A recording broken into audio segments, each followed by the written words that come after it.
We have learned that the magnetic field lines provide an idea about the direction and strength of a magnetic field.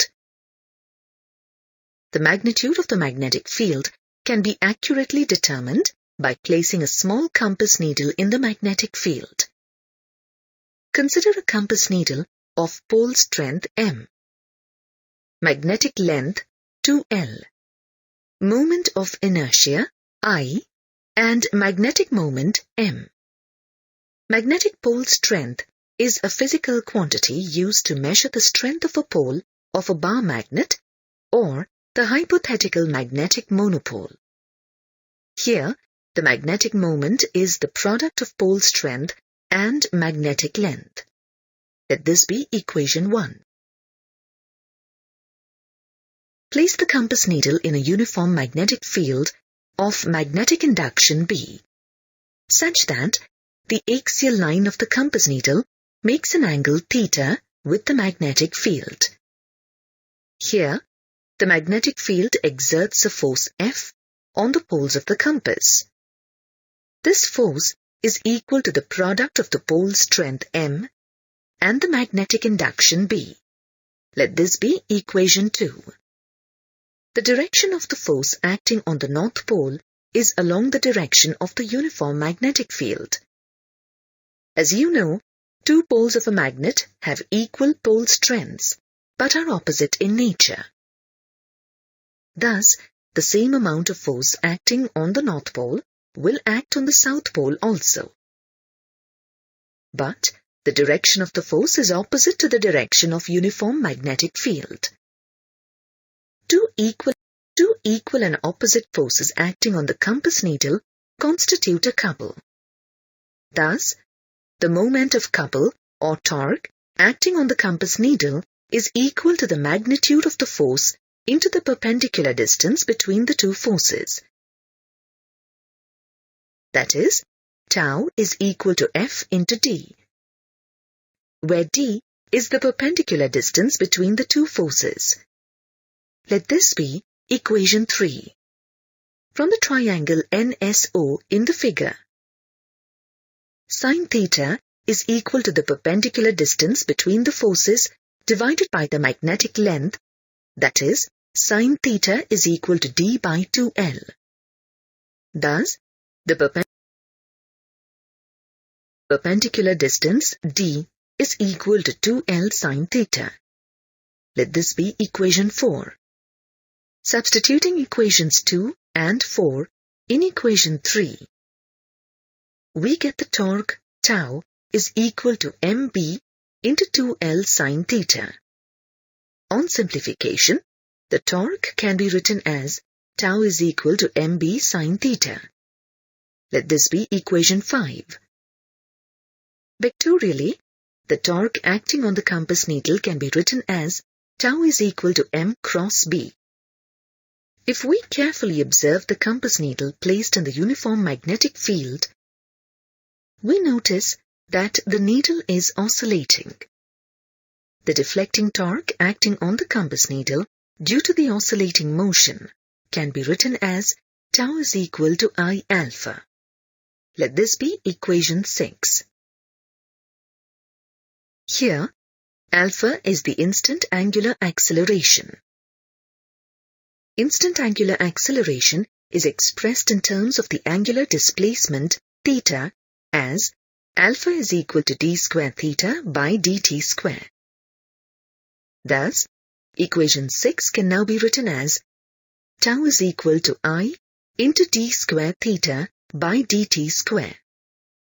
As the compass needle oscillates in the magnetic field, the deflecting torque is balanced by the restoring torque due to the magnetic field, which is opposite in direction. Here, the torque mb sin theta acts as the restoring torque. Then, I into d square theta by dt square is equal to minus mb sin theta. The negative sign indicates that the restoring torque is in the opposite direction to that of the deflecting torque. When the angle theta between the axial line of the compass needle and the magnetic field is very small. Sin theta is approximated to be equal to theta. Then, the expression can be written as I into d square theta by dt square is equal to minus mb theta. On rearranging the terms, we get the equation d square theta by dt square is equal to minus mb by I into theta. Let this be equation 7. This equation represents the simple harmonic motion of the compass needle in the uniform magnetic field. We have learnt earlier that the general equation for a body executing simple harmonic motion is d square x by dt square is equal to minus omega square x, where x is the displacement of the body in simple harmonic motion and omega is its angular frequency. Let this be equation 8. On comparing equations 7 and 8, we get the angular frequency of the oscillating compass needle, omega, is equal to square root of mb by I. We know that omega is equal to 2 pi by t, where t is the time period of oscillations of the compass needle. Then, 2 pi by t is equal to square root of mb by I. Thus, the time period t is equal to 2 pi into square root of I by mb. Let this be equation 9. Equation 9 can now be written as b is equal to 4 pi square I by mt square. Let this be equation 10. By finding the time period of the oscillations of the compass needle in the uniform magnetic field, we can calculate the magnitude of the magnetic field by using equation 10. As we know, electric charges placed in an external electric field possess electrostatic potential energy.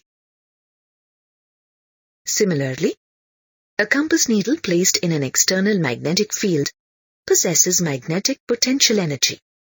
This magnetic potential energy can be determined in the same way as we derived the electrostatic potential energy for electric charges.